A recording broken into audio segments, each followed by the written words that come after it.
we the people are going to have an ability to present evidence that will be undeniable of the UFO reality. And when that comes, the powers that be are going to need to make a decision. They're going to have to decide, do we continue to stonewall, or do we stay ahead of this, disclose, and have the proper spin on it that we want? It will never be a full disclosure. It will always be a partial and probably a deceptive disclosure. Once you throw this reality on the table for public discussion, what's going to happen is there will be a groundswell of pressure from the entire world for more and more information. The moment of disclosure, in other words, is not the end of our struggle, it's actually going to be the beginning. And we're going to see a very, very wild, upside-down transformation of our society. That's when it gets really interesting.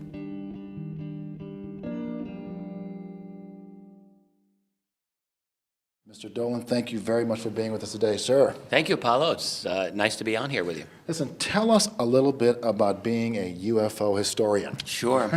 Well, I'm not the first, but I guess I'm doing it the most these days. Really what I've been trying to do in the last 15 years is to piece together as accurately as I can a reliable history of the phenomenon from World War II onward, really focusing on three major threads. The first being the major sightings, trying to decide what are the major sightings and write about them in a clear way for people. Secondly, trying to understand the politics of the UFO phenomenon. That might include the cover-up, military policy, intelligence community. Are they interested in UFOs or not? Is there a cover-up or not, and so forth. Like who's in charge of all of this, right? And then the third theme that I'm very interested in regarding UFOs is understanding the research itself. In other words, think of it this way, our own consciousness and trying to understand this mystery. That's a fascinating story too, and I've really tried to study that and record it and communicate that to people. Great. I want to talk about your books here too as well, and particularly, we're going to talk about AD, of course, your new release, but I want to go also for people that aren't familiar with your work, UFOs and the National Security State. Tell us about how that book came about and what were you trying to tell people, communicate about? Well, absolutely. Back in the mid-90s, I was working on a doctoral dissertation in history on the Cold War, Harry Truman's presidency in the Cold War. It really had nothing to do with UFOs at all. But I became interested in the topic at that time and really just wanted to ask myself a very simple question back then, not even were UFOs real. I just wanted to know, was this, as some people seem to claim, a case where there were national security elements that were interested in the UFO phenomenon? And if they were interested at high levels of our government, how is it that I'd never read about it in any academic history? How could that not be interesting, I thought. So I just wanted to satisfy for myself whether or not there was something going on there. Well, I very quickly decided, yeah, there was something going on. You have 3-star, 4-star generals, at times seemingly gravely concerned about violations of sensitive airspace by objects described as very unusual, very unconventional, doing things that weren't supposed to be possible, like zigzagging, like stopping suddenly, like taking off suddenly. This is back in the 40s and 50s. So when you start reading one report after another like this, you have to wonder what is actually going on.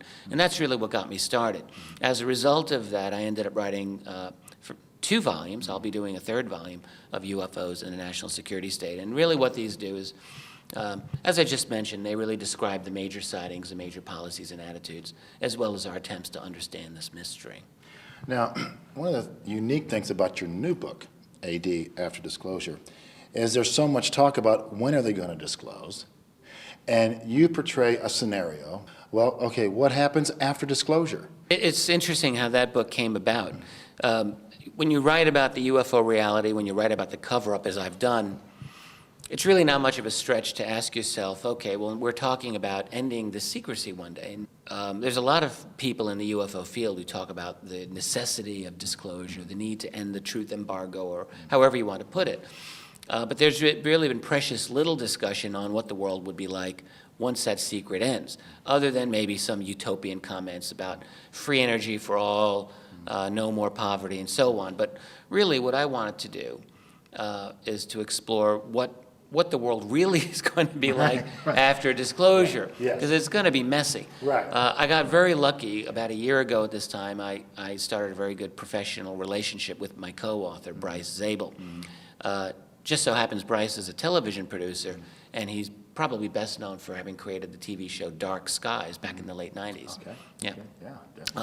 A very serious attempt to sort of understand the UFO cover-up during the 1960s. Great show. So we hooked up professionally. We ended up deciding to write this book, AD, After Disclosure. We did it in record speed, I would say 6 months start to finish. We did the whole thing online so that each of us could edit and work on the book. And really what we tried to do is lay out not just what will happen after disclosure, but even more basic questions. How might disclosure happen? For many years, I've seen disclosure as a kind of paradox. That is, it's an impossibility, but it's also an inevitability. It can never happen because the secret keepers have too much invested in keeping this secret. And we go into a lot of reasons why I think this is so. But it's inevitable anyway. And one of the reasons is that because the secret keepers are not the only part of this equation. Okay. There's a couple of other parts of the equation. One is these other beings themselves. Let's not forget them. Right. But the real variable here, the real dynamic part of the equation, actually is us. We, the people, our society, our civilization, which is changing so dramatically. Look at our world here in 2011. We've got not just internet, we've got smartphones that have total internet, total connectivity. There's zillions of ways that we really can communicate with each other around the world instantly. This wasn't the case even 20 years ago. We're in a vastly different world now than we were in previous decades. And ask yourself this, what is our world going to look like in another 10 years, 20 years, 30 years? We're going to have technologies on the table that I'm sure that we cannot even conceive of right now.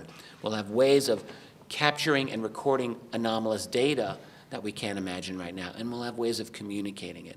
My feeling is in this type of environment in the near future, we the people are going to have an ability to present evidence that will be undeniable of the UFO reality. And when that comes, the powers that be are going to need to make a decision. Okay.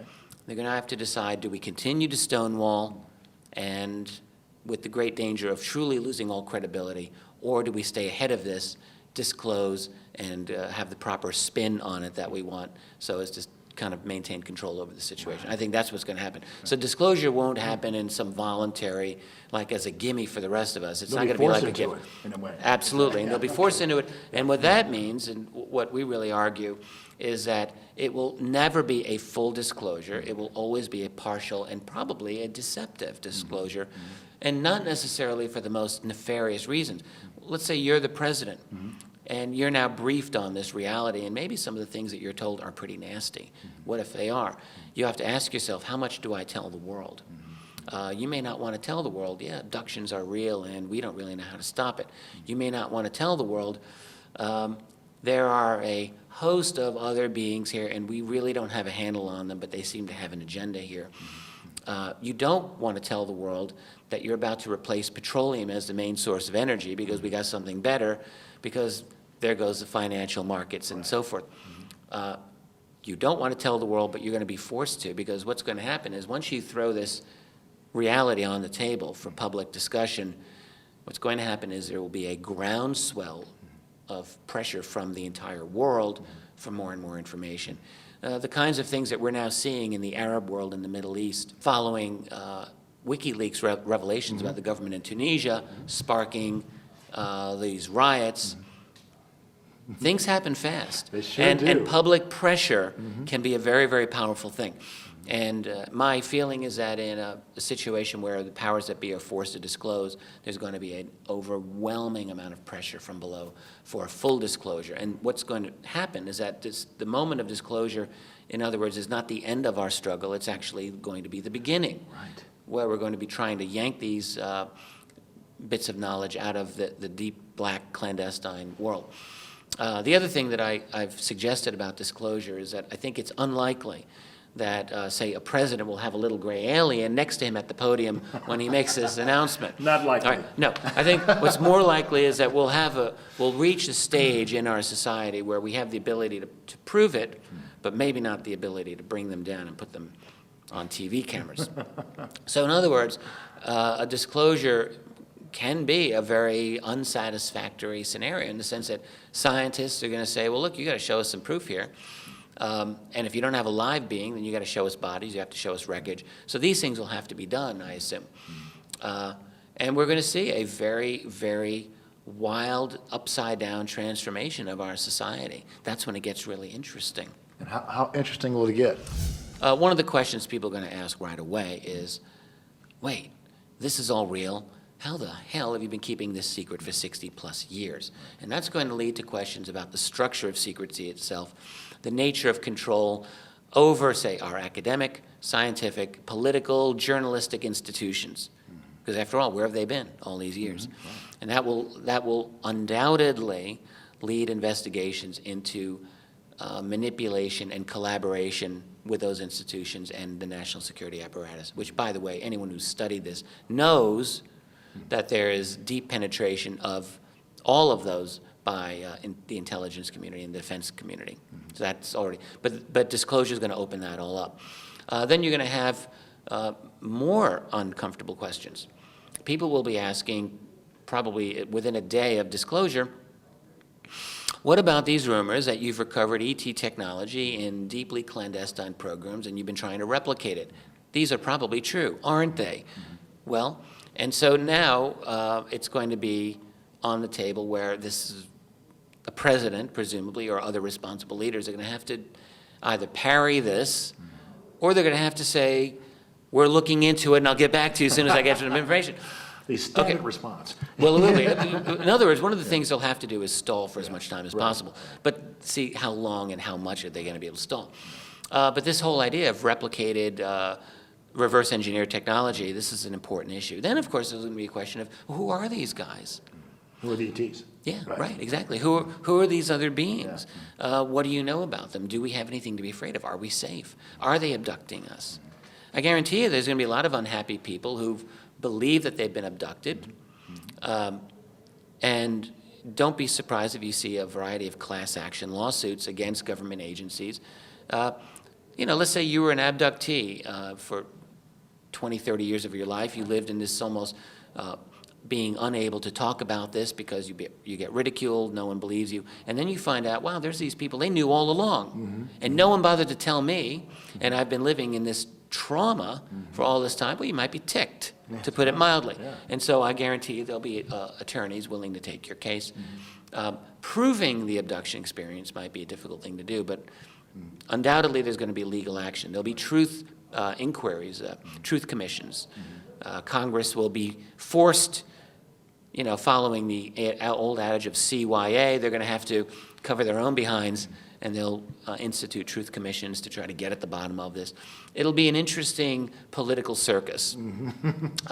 Messy, as you put it. Absolutely. But then it gets actually even more and more interesting the farther I look into this. Let's look at petroleum. I mentioned that briefly a while ago. I think that petroleum is, fair to say, at the heart of the UFO cover-up in this sense. Definitely. Right, because whatever these objects are using to get around, it's not petroleum. Yes. All right, it's something better. I'm not going to the gas stations to fill up. No, that's right. Whether we're talking about hot fusion, cold fusion, zero-point energy, or something even more exotic, they're using something different than petroleum. Now, the point of it is that petroleum is the world's largest industry by most measurements. Most of the petroleum industry has to do with energy. Some of it's with plastics, but most is with energy. And so if suddenly that part of it becomes obsolete, there goes the petroleum industry. There are trillions upon trillions of dollars globally invested in this industry. Maybe not directly by you and me, I don't know, but certainly by a lot of very wealthy individuals, plutocrats. It's no small matter for all of us if that wealth just goes away. It will undoubtedly have strong political and financial repercussions around the globe. And the other thing about that is that the cost of almost any object you can imagine, 90% of it has to do with the amount of energy that it went into making it and transporting it. That's all petroleum related. All of these things are going to go fluctuating all to hell.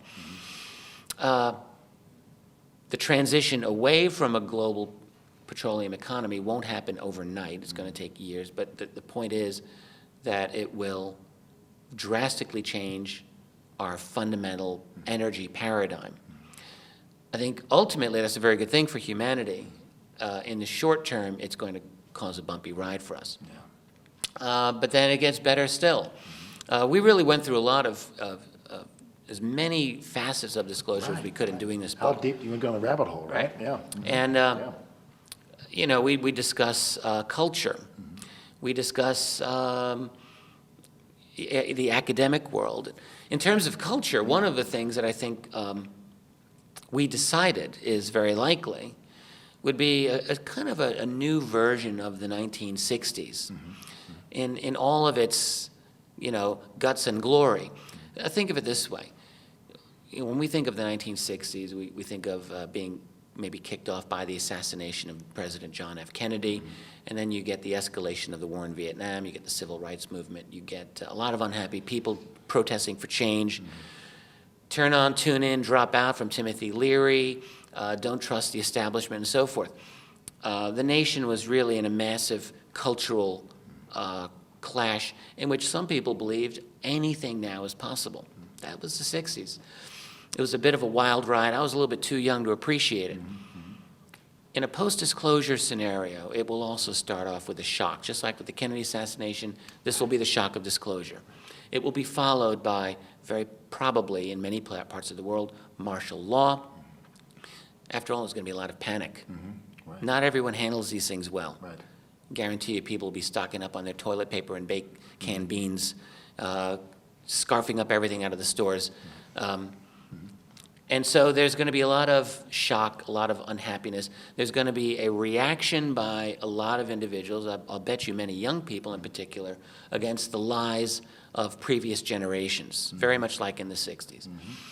There very well may be even the same level of experimentation with hallucinogenic drugs. DMT and also drugs like ayahuasca are said by the people who use them to enable you to have interactions with these other entities of other dimensions. I'm not saying it's true or not, but what I am saying is that there are many people who believe this and who are going to kind of be tuning in, turning on, dropping out in that way. So I think we are primed to see a kind of revival of a new cultural clash, kind of like a new version of the 60s. Then there's science and religion. We do a long discussion of that. You know, religion and disclosure is one of these things that a lot of people, I think, are interested in. And one thing that I try to do is to research really all of the major world religions and a lot of the minor, smaller religions, and to look at the possibility of new religious faiths popping up. So you look at the Catholic Church, for example. That's an interesting one. It does seem to me that the Church has some knowledge of something that might be going down. And I say this just because a number of the statements that have come out of leading Vatican spokespeople over the last decade. Most notable was from the late Monsignor Corrado Balducci. Now, Monsignor Balducci was a very close friend of Pope John Paul II. He was, in fact, the Vatican's leading demonologist. And there's a title, by the way, for a cocktail party. I was going to say demonologist. What do you do? I'm the leading demonologist for the Vatican. Wow, can't beat that. That even tops a UFO historian. Absolutely, man, that's way beyond. But the point is that Balducci was a very, very well-positioned man at the Vatican and spoke for a number of years privately, but nonetheless of his conviction that not only were ETs out there, but they're down here. Okay? Now, keep in mind, the Vatican's like a lot of large corporations. When you're one of the top executives and you start shooting off at the hip like this, you might consider the possibility that there's a tacit acknowledgement, a tacit permission being given. Somewhere. We don't know this for sure, but the man, it is true, was a close friend of John Paul II, and you have to wonder what kind of conversations those two might have had about this topic. In any case, Balducci made these statements. Many of the Vatican astronomers have also subsequently made statements about not UFOs being real, but saying, yes, there's life out there. And it's not against the Catholic Church teachings to believe in life out there. We're all God's children. Interesting. So I think that post-disclosure, the Catholic Church will probably try to position itself as effectively and politically as it can to adapt to this new situation. Now, there are other versions of Christianity, of course. You look here in America, there's a very large number of evangelical Christians. It's going to go down very differently with this group. I've spoken to many evangelical Christians about UFOs and ETs over the years. Really? Oh, yeah, absolutely. Well, there's a number of them who do research this topic, and some of them are very, very sophisticated. They just have a different interpretation of what's going on. Right. But I would say probably 90% of them do look upon this phenomenon not necessarily as ET. They'll look at it as Luciferian, Right. satanic, demonic. Yes. And so when there's going to be a disclosure, you can be sure that this group is going to take a very oppositional attitude. And they're going to say, look, this is Lucifer, the prince of the powers of the air. And that's what he's known as in the book of Revelations. Right. And so there's going to be a very strong political faction here in strong opposition to disclosure. At the other end of that, you'll have more of the New Age types of schools of belief that will also look at this in probably a much more positive light, and they'll say things like, well, these other entities are actually, can be spiritual mentors. Let's see what we can learn from them. This has happened throughout what we would call the third world throughout history when they would bump into the Europeans. It's the same pattern. You'd have the traditionalists versus the modernists, and we're going to have the same type of thing in our world here. Now, look, one thing I haven't mentioned is these others themselves, these other beings. Good point. And a lot's going to depend on what we learn about them in disclosure. And this is, in fact, going to be one of the problems post-disclosure, is figuring out just who they are and what they want. It's not clear to me that we're going to get all of these answers right away. I have a feeling it's going to take generations before this all gets ironed out. It's going to cause some very serious social schisms, and it's very possible that we don't learn sufficiently. Are they from another planet? Are they from another dimension? Is it both? Are they from another time? Are they some lost, advanced human civilization? There's going to be a lot of theories that are going to come out there. And what we may have to be prepared for is the possibility that in a post-disclosure world, we may not have all the information we want to know this confidently. Right. Now, it's possible that we do. It's possible that somehow information is presented that persuades most of the world that the ETs, that they are ET, or that they're this or that. So we have to leave that open. A couple of the other major themes of the book had to do with science and then had to do with politics. The scientific part of it was one of the most interesting parts for me.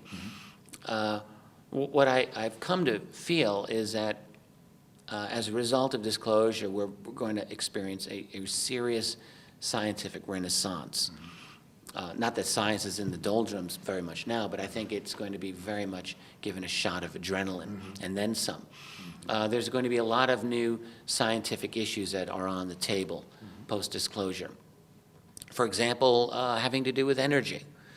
Certainly, even if, let's say the president says, okay, UFOs are here. Even if he's unable to lead the world to the deep black programs where we reverse engineered ET technology, and I'll get to this in just a moment, even if he can't, I'll guarantee you that it won't take long before the non-classified scientific world will figure out just how the propulsion system works. Because really the biggest obstacle, I think, is in just knowing that it's possible. When you know that those things are real and they're zipping around the world, it's not going to take long before we understand how to do it. Right. It'll happen. And so what the result is going to be is they're going to figure out how anti-gravity or field propulsion operates. And if they're able to do that, it wouldn't be much of a stretch to think that we'll develop one of the holy grails of physics, which is a unified a theory of everything, as it were. Because right now, the big thing that they can't fit in is gravity. It's the big question mark in terms of a unified field theory. Right. And with that, a lot of other breakthroughs in scientific, theoretical physics, I think, were going to be possible, and we could really be primed to move to just vastly new vistas of knowledge. Other questions in science will be raised and probably answered, such as how is it possible to manage human memory so effectively? After all, abduction experiences do seem to have a significant effect on human memory. People get their memory wiped. How does that happen? Right. Well, scientists are going to be asking this, and I think this is actually already understood within the classified world, but it will be better understood for the rest of us.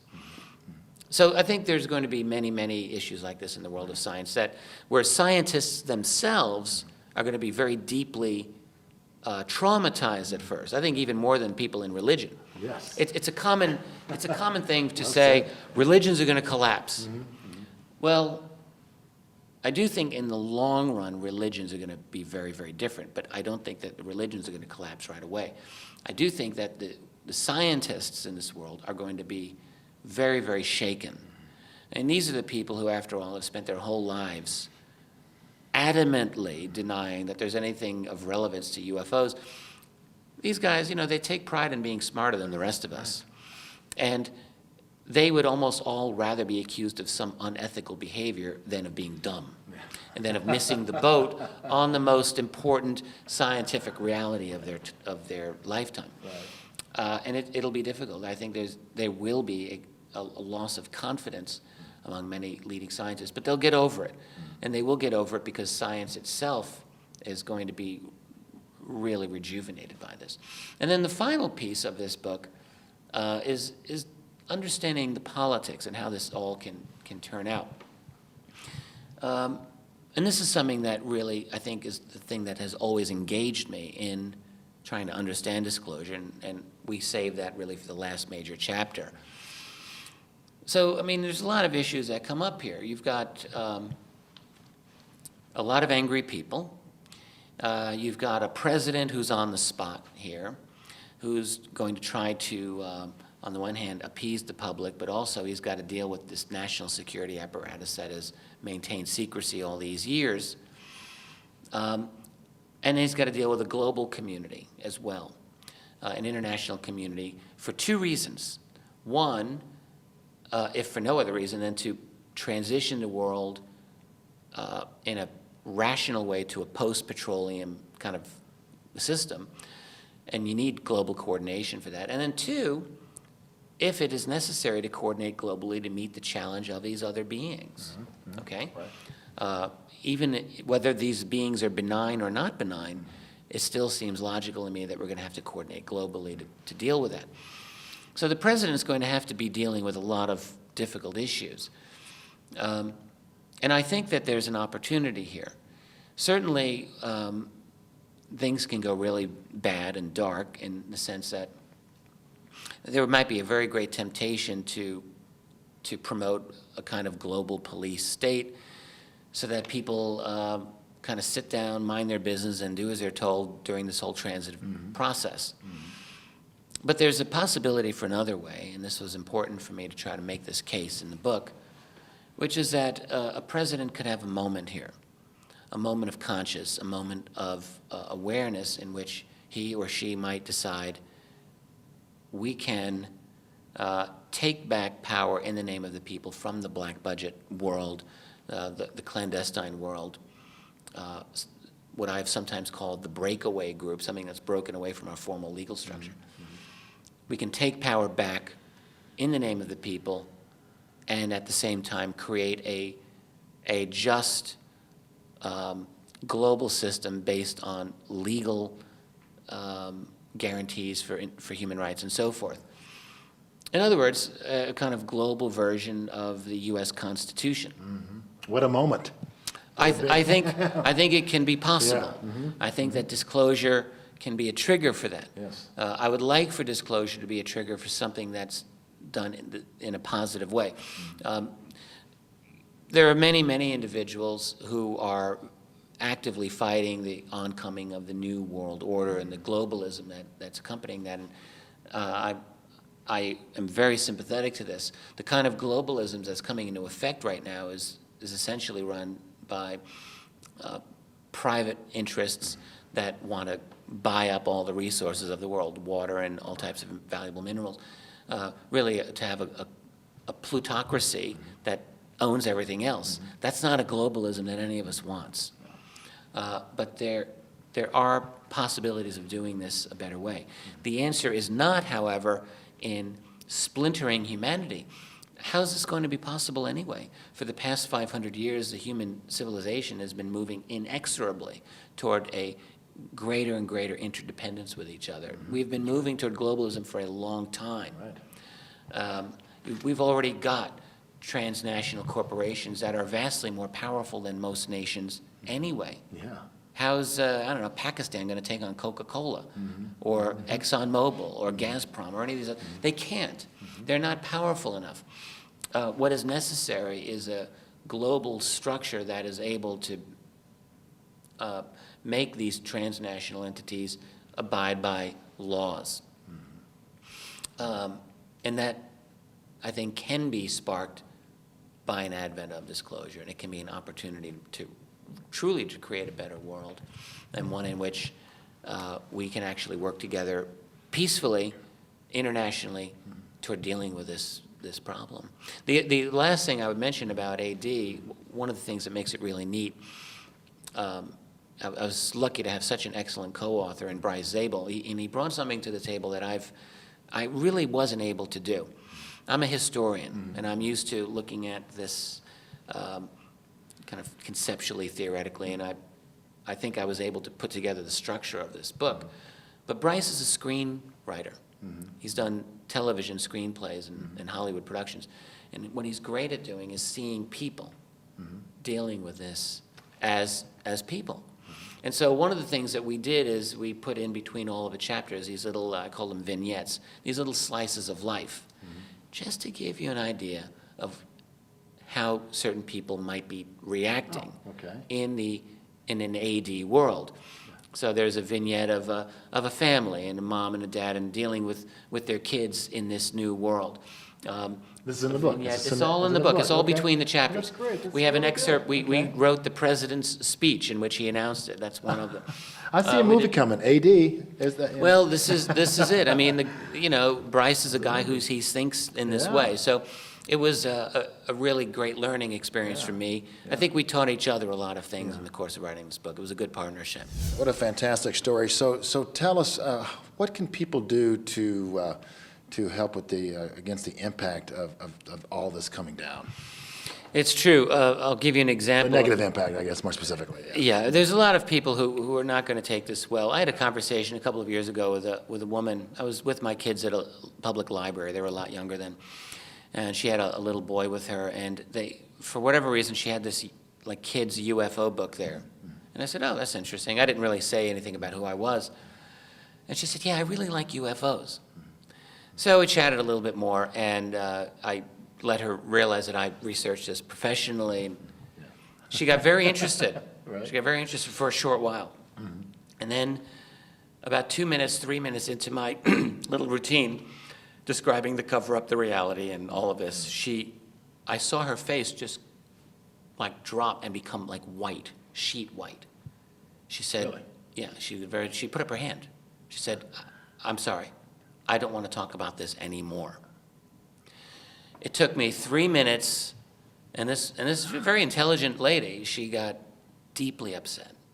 She couldn't deal with it. And there's going to be a lot of people, some of them very well educated, others not well educated, it doesn't matter.